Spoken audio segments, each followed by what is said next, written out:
시청자 여러분 안녕하십니까? 뉴스A 시작합니다. 설 추석 연휴와 어린이날에만 적용되던 대체 공휴일이 3.1절, 광복절, 개천절, 한글날에도 확대 적용됩니다. 코로나 바이러스 4차 대유행이 이어지는 가운데 델타 변이 바이러스의 확산세도 심상치 않습니다. 이재명 지사 측이 경기도민에게 재난지원금 100% 지급 검토 방침을 고려한다고 밝혔습니다. 대전시가 공공일자리를 제공하는 희망근로 지원 사업 참여자를 모집합니다. 여수시가 휴가철을 맞아 주요 관광지 방역관리 강화에 나섰습니다. 국회 소식입니다. 설 추석 연휴와 어린이날에만 적용되던 대체 공휴일이 3.1절, 광복절, 개천절, 한글날에도 확대 적용됩니다. 지난 6월 공휴일에 관한 법률이 국회를 통과했습니다. 공휴일이 토요일이나 일요일, 다른 공휴일과 겹칠 경우에는 대체 공휴일로 지정하여 운영할 수 있다고 규정하고 대체 공휴일의 유연한 운영을 위해 지정 및 운영을 대통령령에 위임했습니다. 계속 206인 중 찬성 152인, 반대 18인, 기권 36인으로서 공휴일에 관한 법률안 대안은 가결되었음을 선포합니다. 이후 대체 공휴일의 확대 내용의 대통령령인 관공서의 공휴일에 관한 규정 개정안이 지난 3일 국무회의를 통과했습니다. 같은 날 임세은 청와대 부대변인은 서면 브리핑을 통해 문 대통령이 오늘 청와대에서 주재한 국무회의에서 심의 의결한 관공서의 공휴일에 관한 규정 일부 개정령안은 국민의 휴식권 보장을 위한 대체 공휴일 제도의 확대 시행을 위해 제정된 공휴일에 관한 법률이 내년 1월 1일 시행됨에 따라 대통령령에서 대체 공휴일 지정과 운영 방식을 구체화했다고 밝혔습니다. 이번 개정령안으로 다가오는 광복절부터 대체 공휴일을 적용받게 됐습니다. 일요일인 개천절은 월요일인 10월 4일, 토요일인 한글날도 10월 11일 월요일이 대체 공휴일로 지정되어 쉬는 날로 전환됩니다. 법 통과 당시 모든 공휴일에 대체 공휴일이 적용되는 것으로 이야기됐습니다.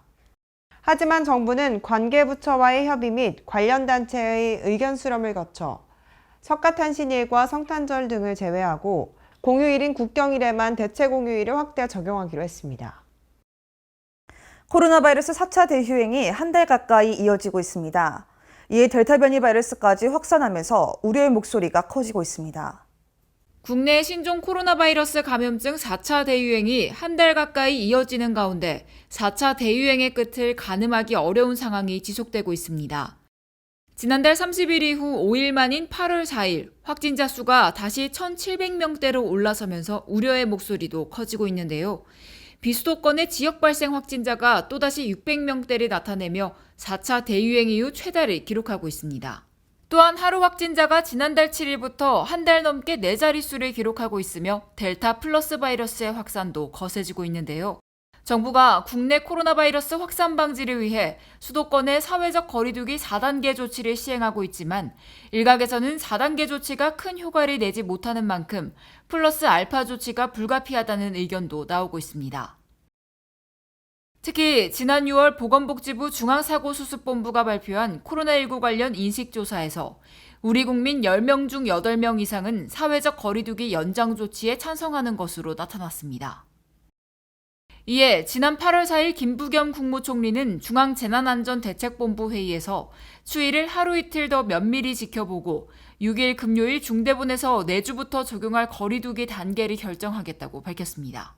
광복절 연휴가 있어서 재확산의 불씨가 될 수 있고 곧 다가오는 2학기에는 무엇보다도 우리 아이들이 안전하게 등교하여 공부할 수 있는 여건을 꼭 만들어 주어야 합니다. 이에 정부는 고심 끝에 수도권 4단계, 비수도권 3단계 이 거리두기를 2주 더 연장하고자 합니다. 사적 모임 인원 제한도 현재대로 적용하겠습니다. 지난달 초 수도권을 중심으로 본격화한 4차 대유행은 최근 비수도권으로 확산되면서 전국화는 양상입니다. 더욱이 기존 바이러스보다 전파력이 강한 델타형 변이가 이번 유행을 주도하는 가운데 델타에서 파생된 델타 플러스 변이까지 국내에서 처음으로 확인되며 새로운 변수로 부상하고 있는데요. 방역당국은 아직 델타 플러스 변이의 위험성과 전파력 등은 확인된 게 없다는 입장이지만 국내 감염자 가운데 백신 접종을 끝낸 후 확진된 이른바 돌파 감염 사례도 발생해 불안감은 더욱 커지고 있습니다. 현재 확인된 델타 플러스 변이 사례가 백신 효과를 떨어뜨릴 변이인데다 지역 전파로 인한 감염 가능성도 높아 면밀한 방역 대책이 그 어느 때보다 중요한 시점입니다. 지난달 24일 5차 재난지원금이 소득 하위 88% 선별 지급으로 정해졌는데요. 이재명 지사 측은 기자간담회에서 경기도민 100% 지급 검토 방침을 고려해본다고 밝혔습니다. 지난달 24일 5차 재난지원금이 소득 하위 88% 인원에게 선별 지급하는 방침을 정했습니다.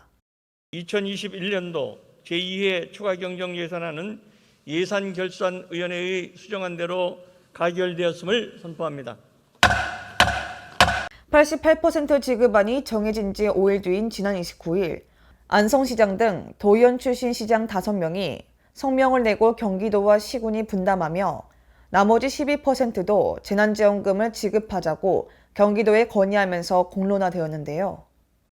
최근 경기도는 도내 31개 시군 전체의 공감대가 형성되면 재난지원금 100% 지급을 검토하겠다고 밝혔습니다. 이에 이재명 지사 또한 도민 상위 12%에게도 지원금 지급을 검토하겠다고 밝혔으며 정부 차원의 논의 때에도 재난지원금 전국민 지급을 주장해왔습니다. 지난 2일 더불어민주당 대전시당에서 열린 기자간담회에서도 경기도민 100% 지급 검토 방침과 관련하여 언급했습니다. 중앙정부 정책과 지방정부의 정책은 다른 게 정상이다라는 말씀 먼저 드립니다. 똑같이 할 거면 지방자치 왜 하겠어요? 전 도민에게 지급해야 된다. 전 국민에게 지급해야 된다는 저의 신념이고 지방정부는 그에 덧붙여서 다른 정책을 할 수도 있는 거고 또 안 하는 지방자치단체도 있는 거고 어느 것이 더 나으냐는 해당 지역의 주민들이 선택할 바고 이에 다른 대선 후보들이 반발하고 나섰습니다. 야간 합의로 결정했던 것, 국회의 결정에 따르려 하고 있는 다른 지자체와의 형평성은 어떻게 할 것인가? 국정 경험이 없으시잖아요. 그냥 일방통행하겠다고 하면 그러면 국정이 어디로 가겠습니까? 박용진 의원도 왜 또 다른 갈등을 만드는지 모르겠다 말하고 김두관 의원도 지자체 편가르기라며 이 지사를 몰아붙였습니다. 전국 대도시 시장 협의회 소속 시장 7명 중 안산, 성남, 화성, 부천, 남양주 시장 등 5명은 지난 1일 안산시청에서 회의를 열고 이 지사의 100% 지급에 난색을 표하고 있는 상황인데요.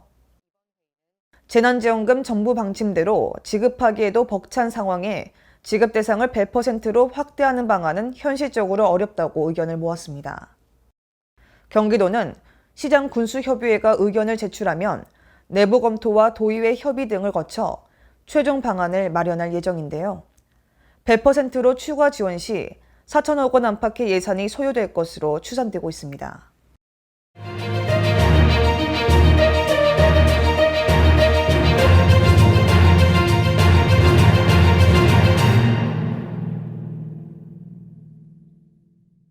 국민의힘에 입당한 최재현 전 감사원장이 4일 대선 출마를 공식 선언했습니다. 이에 대한 앵커 브리핑 시작합니다. 최재형 전 감사원장은 감사원장을 중도 사퇴한 지 37일 만입니다. 최재현 전 감사원장이 왜 중도 사퇴하고 출마하려는 이유부터 살펴보겠습니다.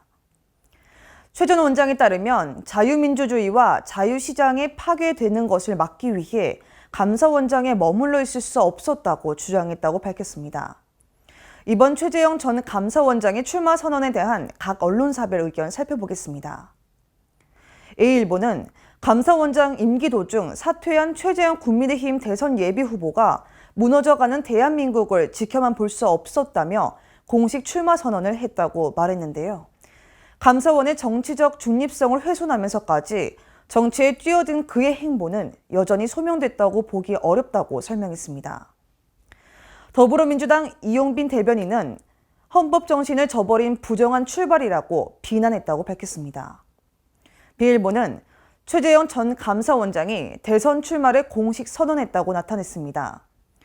최 전 원장은 제 선택은 대한민국이 있다고 말했다고 설명했는데요. 이 말의 정당성을 가지려면 정책을 통해 리더로서 자질을 보여야 한다고 덧붙였습니다. 계속해서 시일본은 헌법기관의 수장인 임기를 채우지 않고 정치권으로 직행한 선례를 남기는데 그는 무너져가는 대한민국을 지켜보고만 있을 수는 없었다고 했습니다. 그가 선언문에서 중점을 둔 것은 대통령 권력, 청와대 권력을 어떻게 관리하고 통제할 것인지에 대한 방향이라고 설명했는데요.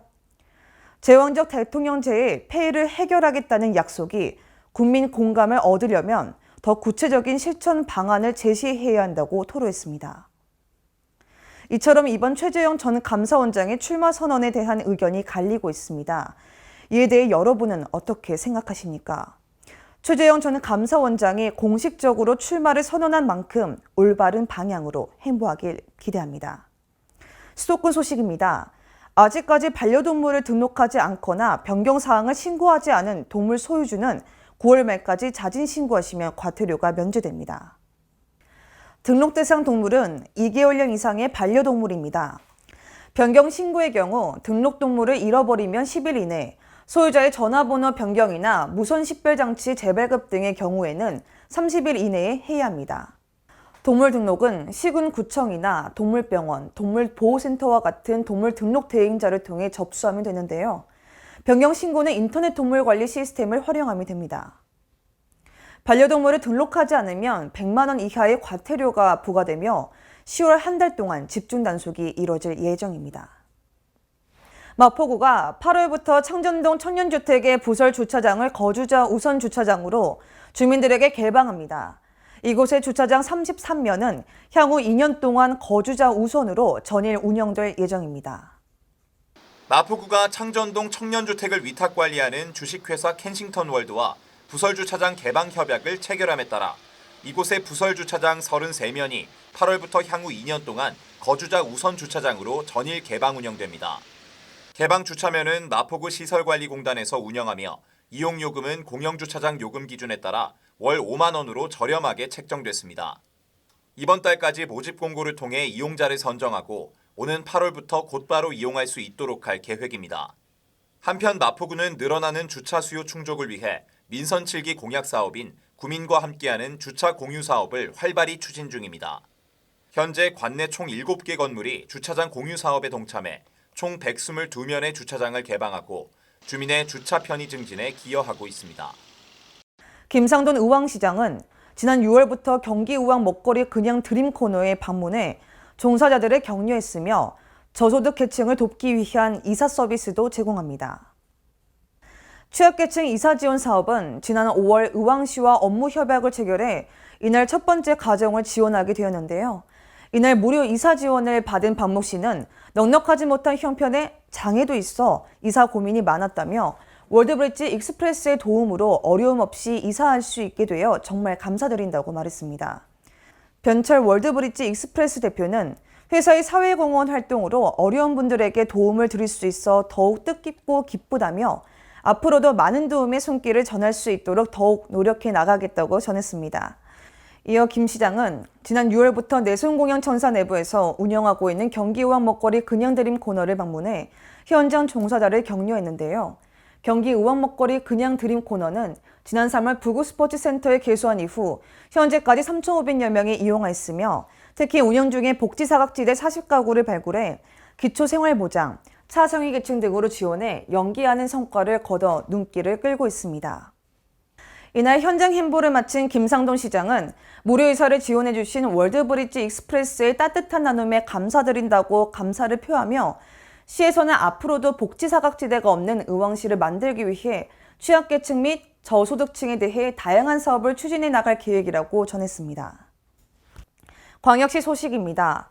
코로나19로 경제적 어려움을 겪고 있는 시민을 대상으로 지난 4월부터 실시하고 있죠. 대전시가 공공일자리를 제공하는 희망근로 지원 사업 참여자를 모집합니다. 대전시가 코로나19 상황 장기화로 경제적 지원이 필요한 실직자와 구직자를 대상으로 2021년 하반기 희망근로 지원 사업을 추진합니다. 이번 하반기 희망근로 지원 사업은 백신 접종 지원과 지역경제 회복 지원 등 공공일자리를 제공하며 5개 자치구에서 총 67개 사업 1,641명을 모집합니다. 또한 근로기간은 3개월 이내로 임금은 시간당 최저임금 8,720원을 지급합니다. 참여 대상은 만 18세 이상 근로능력이 있는 자로 취약계층, 코로나19로 실직, 폐업을 경험한 자 등 지역경제 침체로 생계 지원이 필요한 주민을 우선 선발할 예정입니다. 참여를 희망하는 주민은 주소지 관할구청 홈페이지 모집 공고문을 확인 후 신청서와 구비 서류를 지참해 신청하면 됩니다. 광주시가 AI 반도체 생태계 조성을 위해 지역 산업과 AI 반도체 만남의 날을 개최했습니다. 27일 하남 산단에서 열린 이날 행사에서는 2021년 국가 공모 사업으로 선정된 AI 반도체 사업 설명과 관련 특강 등이 진행됐고 국산 AI 반도체 홍보 부스가 운영됐습니다. 또 이날 광주시는 한국반도체 산업협회 등 5개 관련 기관과 AI 반도체 산업융합협의체 협약식을 체결했으며 협의체는 광주시의 AI 반도체 기술 개발과 연구 인프라 구축에 힘쓰게 됩니다. 이 협의체는 우리 시가 AI 반도체 생태계를 조성하는 데 큰 힘이 될 것입니다.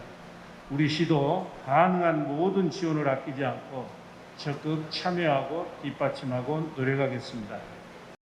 광주시는 앞으로 AI 반도체 신산업 육성을 위한 발판을 마련해 지역 산업의 고도화와 수요 연계형 AI 반도체 활용 기반 조성에 속도를 낼 방침입니다. 강원도 소식입니다. 평창군이 로컬푸드 기획 생산출하회 회원 196명을 대상으로 평창 로컬푸드 기획 생산출하회 신규자 및 보수 교육을 실시했습니다. 평창군은 지난해 1월부터 현재까지 교육을 통해 230명의 로컬푸드 기획 생산출하 농가를 조직했으며 지난해 10월 19일 평창 로컬푸드 진매장 1호점을 정식 개장하고 현재까지 5억여 원의 로컬푸드 농산물 판매 실적을 기록했습니다. 또한 평창 로컬푸드 진매장 2호점이 8월 중 개장됩니다. 소비자뿐만 아니라 로컬푸드 진매장에 농산물을 공급하고 있는 농가들도 큰 기대를 모으고 있습니다. 한편 이번 신규자 및 보수 교육은 총 4회로 나눠 실시했습니다. 이번 교육을 통해 로컬푸드 진매장 여건에 맞는 생산 및 공급 계획을 세울 수 있도록 사전에 생산 정보를 조사해 데이터베이스를 구축할 수 있을 것으로 기대됩니다. 횡성군이 농가당 70만 원의 농어업인 수당을 지급하는데요. 마을별 찾아가는 집중 지급도 이뤄졌습니다. 농어업인 수당은 농어업인 삶의 질 향상과 농업 농촌의 지속 가능한 발전, 공익적 생태적 가치 증진을 위해 도입됐습니다. 농가당 강원 상품권 42만 원과 횡성 사랑카드 28만 원씩 총 70만 원이 지급됩니다.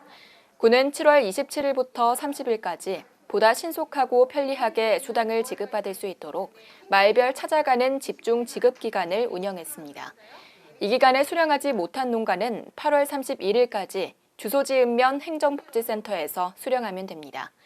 또한 군은 지급이 종료된 이후 농어업인 수당을 신청하지 못한 농어업인에 대해서는 추가 신청을 받아 자격검증을 실시한 후 9월 말까지 수당을 추가 지급할 계획입니다. 네, 저희 횡성군 농어업인 수당은 농업이 갖고 있는 공익적 기능과 농업인들이 또 기여하는 부분이 있어요. 또 상대적으로 또 농업 경제가 어렵다 보니까 이제 첫 출발의 단계로서 이제 지급하게 된 것이 횡성군 농어업인 수당입니다. 첫 번째 7월 27일부터 30일까지 3일간은 마을로 찾아가는 집중 지급 기간이에요. 그래서 가능한 한 가까운 마을 회관 등에 가서 수령해 주시고 그때 수령하지 못하시면은 8월 31일까지 읍면 행정복지센터에 꼭 방문해서 찾아가셨으면 좋겠습니다. 충청도 소식입니다. 문화체육관광부가 충북도 등 충청권 4개 시도가 공동 유치 추진 중인 2027 하계 유니버시아드 대회 신청을 승인했습니다. 충청권은 국비 지원을 받기 위해 기획재정부의 승인 절차를 진행할 계획입니다. 국제대학 스포츠연맹이 주관하고 2년마다 한 번씩 열리는 하계 세계대학 경기대회. 유니버시아드라는 이름으로 150여 개국 15,000여 명의 학생들이 참가해 스포츠를 통한 교육, 문화 발전을 추구하는 국제종합경기대회입니다. 충청북도와 대전, 세종, 충남 등 충청권 4개 시도는 2027년 대회 공동 유치를 목표로 지난 6월 유치 의향서를 정부에 제출했습니다. 그 결과 지난달 20일 문체부로부터 공동 유치 계획을 승인받았습니다. 이번 승인으로 충청권은 국제대학스포츠연맹에 대회 유치 신청서를 제출할 수 있는 권한을 부여받았습니다. 대회 유치를 위한 7부 능선을 넘은 셈입니다. 특히 이번 대회는 세계 최초로 4개 지방자치단체가 공동 개최해 저비용 고효율 대회 운영을 통해 세계적인 모범 사례가 될 수 있음이 강조됐습니다. 또한 기존 경기장을 최대한 활용하고 신축 시설을 최소화해 국가와 지방정부의 재정 부담을 줄일 계획입니다. 교통과 통신, 숙박 등 대회 인프라와 교육문화 관광 등의 연계 프로그램 운영 등으로 내실을 다질 예정입니다. 충청권은 앞으로 대회 개최에 필요한 국비 지원을 받기 위해 기획재정부 심의 승인 절차를 진행합니다. 또한 오는 9월 국제대학스포츠연맹에 유치 의향서를 제출해 본격적인 유치 활동에 나설 계획입니다. 경상도 소식입니다. 국내 최초 공립형 양방 항로와 힐링 서비스 체험관으로 조성된 숲에서가 개관되면서 대운산이 휴양밸리로 거듭날 전망입니다.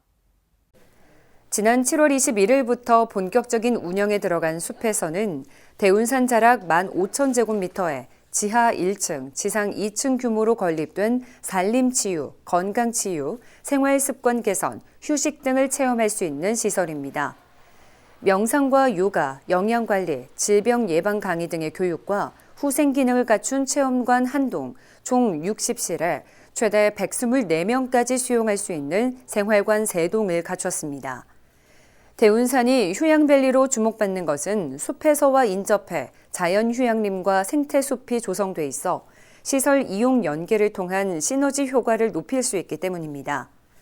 한편 숲에서의 이용은 2주 전까지 양산시설관리공단 누리집을 통해서만 예약이 가능하며 양산 시민이 주중에 이용할 때에는 10%를 할인해 줍니다. 포항시가 미래 신산업으로 육성하고 있는 수소 연료 전지 산업의 더 큰 성장을 위한 발판을 마련했습니다. 포항 수소 연료 전지 인증센터가 한국인정기구 공인시험기관 인증을 취득했는데요. 포항의 혁신 성장에 큰 밑거름이 될 것으로 기대됩니다. 포항 수소연료전지 인증센터가 코라스의 수소연료전지 시스템 공인시험기관으로 인정받았습니다. 27일 포항시는 현판식을 가졌으며 이와 함께 경상북도, 포항 테크노파크 등과 수소연료전지 시스템 실증 및 검 인증 지원 공동 추진을 위한 업무 협약도 체결했습니다. 이번 업무 협약으로 포항시와 경북도, 포항 테크노파크가 여러 지원을 이어가며 FCI와 STX 에너지 솔루션, K세라셀이 연구 인력 및 인프라, 기술 고도화를 통한 부품 국산화를 지원합니다. 한편 포항 수소연료전지 인증센터는 코라스 전기시험의 에너지 효율 분야에 대한 공인시험기관으로 인정받음에 따라 10kW 이하 고분자 전해질 연료전지 시스템의 기본 성능 평가 항목 중 발전 효율 시험과 배열 회수 효율 시험 등 2개 규격에 대해 공인 성적서를 발급할 수 있습니다. 시는 이번 포항 수소연료전지 인증센터의 코라스 공인시험기관 지정으로 연료전지 시스템 실증 및 검 인증의 기반을 구축하게 됐으며 이를 통해 연료전지 핵심 부품 소재의 국산화에 박차를 가하고 기술 경쟁력을 갖춘 기업들이 성장할 수 있도록 적극 노력할 계획입니다. 전라도 소식입니다. 여수시가 휴가철을 맞아 관광시설 점검 강화 등 주요 관광지 방역관리 강화에 나섰습니다. 여수시는 71개 관광시설 직원 전담반 운영을 강화해 방역 점검을 주 1회에서 주 2회로 늘리고 물놀이형 유원시설에 대해서는 1회 1회 점검을 실시 중에 있습니다. 주요 점검 사항은 사적 모임 인원 제한 준수와 입장객 거리 두기, 발열 체크와 마스크 착용 등을 점검합니다. 전주시가 동문예술거리의 침체된 분위기를 살리기 위해 지역 예술인의 작품을 관람할 수 있는 프로젝트를 통해 활기를 찾을 전망입니다. 전북 전주시가 침체한 동문예술거리를 살리기 위해 동문거리에 있는 상인 예술인들과 손을 맞잡았습니다. 동문예술거리 활성화 상생협약은 동문거리 점포 10곳에서 지역 예술인의 작품을 관람할 수 있는 우리 가게 예술수장고 프로젝트의 시작에 맞춰 동문예술거리가 문화예술의 중심지로서 활기를 되찾을 수 있도록 협력해 나가자는 취지에서 마련됐습니다. 시는 행정과 예술가 상인이 협약해 이뤄진 이번 전시회가 지역 예술가들의 작품의 전시 판매 기회를 제공하고 침체한 동문거리에 활력을 불어넣는 계기가 될 것으로 기대하고 있습니다. 전주시 관계자는 지역 소상공인들이 예술작가들의 작품을 대여 판매 전시하는 아트 마케팅을 확장해 예술인의 안정적 창작 활동을 지원해 나가겠다고 말했습니다. 지금까지 전북에서 양호정이었습니다. 군산시 어린이집을 대상으로 원생들의 정서 안정과 농업 체험 기회를 제공하는 텃밭에서 놀자 어린이 원예체험 프로그램이 화제입니다. 군산시는 지역 유치원 및 어린이집을 대상으로 원생들의 정서 안정과 농업 체험 기회를 제공하는 텃밭에서 놀자 어린이 원예체험 프로그램이 화제를 모으고 있습니다. 이번 원예체험 프로그램은 농업기술센터에서 지역 어린이집의 상자 텃밭을 지원하고 농촌과 자연을 접할 기회가 적은 어린이들이 직접 텃밭을 가꾸며 농업에 대한 이해와 관심을 증가시키기 위한 영농체험 활동입니다. 농업기술센터는 지난 5월 상자텃밭 분양사업 공모를 통해 어린이집 3개소에 텃밭 상자를 지원하고 코로나19 방역수칙을 준수하며 7월까지 4회에 걸쳐 원예체험 프로그램을 진행했습니다. 군산시 관계자는 코로나19로 지친 시민들에게 건강하고 일상생활에 활력을 찾을 수 있도록 텃밭 상자와 도시농업관리사 지원 사업을 확대해 나가겠다고 전했습니다. 지금까지 전북에서 양호정이었습니다. 전라북도가 그린바이오 벤처캠퍼스 공모 사업에 선정됐는데요. 자세한 내용 양호정 기자가 취재했습니다. 그린바이오 벤처기업을 육성하는 정부 그린바이오 벤처캠퍼스 공모 사업에 전라북도가 선정됐습니다. 전라북도는 이번 공모 사업에 참여한 강원과 충북, 충남, 경북을 제치고 최종 사업 지역으로 선정됐습니다. 이번 사업으로 국비 231억 원을 투자받아 익산시 농공단지에 오는 2024년까지 벤처 지원 및 연구 실험 시설 등이 건립될 예정입니다. 송하진 전라북도 지사는 전라북도가 삼락농정 일환으로 추진한 농생명 생태계 육성에 큰 활력을 불어넣을 것으로 기대한다며 그린바이오 산업을 신산업으로 육성하는 데 큰 기여를 할 것이라고 말했습니다. 지금까지 전북에서 양호정이었습니다.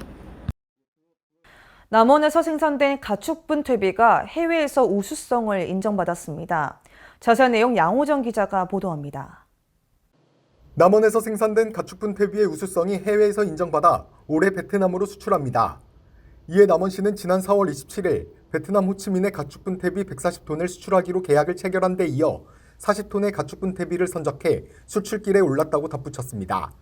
남원시 관계자는 앞으로도 남원시는 가축분유로 인한 악취감을 위해 다양한 행정 지원을 아끼지 않겠다고 말했습니다. 한편 남원에서 생산된 분퇴비가 그 우수성을 입증하자 남원시는 가축분 퇴비 해외 수출이 관내 축산농가들의 가장 어려운 문제점인 축분 처리에 큰 도움이 될 것으로 내다보고 톤당 5만 원 기준 도 12로 수출 물류비의 80%도 지원할 계획입니다. 지금까지 전북에서 강석훈이었습니다. 사건 사고 소식입니다. 김포 고촌읍에서 테리 비닐하우스 화재가 발생했습니다. 지난 5일 김포 고촌읍에서 테리 비닐하우스 화재가 발생했습니다. 최초 신고자는 업무 중 도로 맞은편에서 검은 연기가 다량 분출하여 바로 119에 신고했다고 진술했습니다. 소유자는 인근 비닐하우스에서 휴식 중 전등이 깜빡깜빡 반복되어 외부로 나와보니 본인 비닐하우스 중간 지점에서 연기가 올라왔다고 말했습니다. 해당 진압을 위해 소방인 인력 33명과 장비 17대가 동원되었으며 인명피해는 없었습니다. 화재 원인으로는 정기적 요인으로 추정하며 현재 조사 중입니다. 의정부시 가능동에서 단독주택 화재가 발생했습니다. 지난 5일 의정부시 가능동에서 단독주택 화재가 발생했습니다. 최초 신고자의 진술에 의하면 잠을 자던 중 꽝 하는 소리에 잠에서 깨어 주방 뒤 창고로 들어가는 출입문을 열어보니 불길이 올라가는 모습을 목격하고 119에 신고했다고 진술했습니다. 해당 진압을 위해 소방 인력 57명과 장비 24대가 동원됐으며 인명피해는 1명으로 재산피해는 11억 1천만 원으로 확인됐습니다. 최초 신고 접수 후 완진까지는 약 4시간 30분이 소요됐습니다.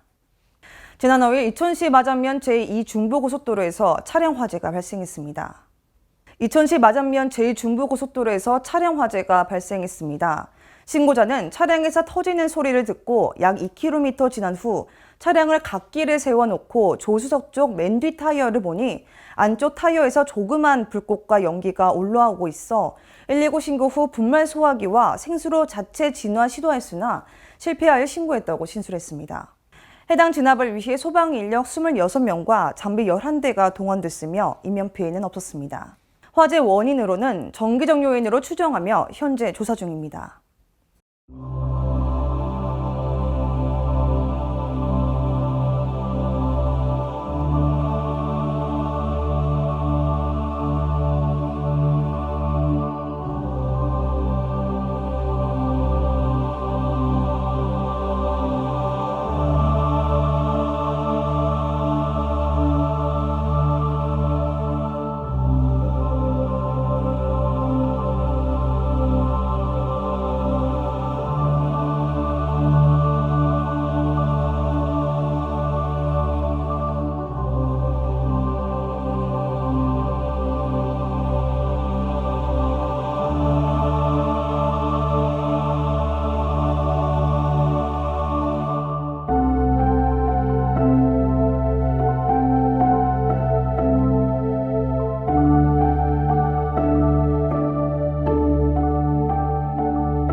코로나가 계속해서 강세를 일으키고 있는데요.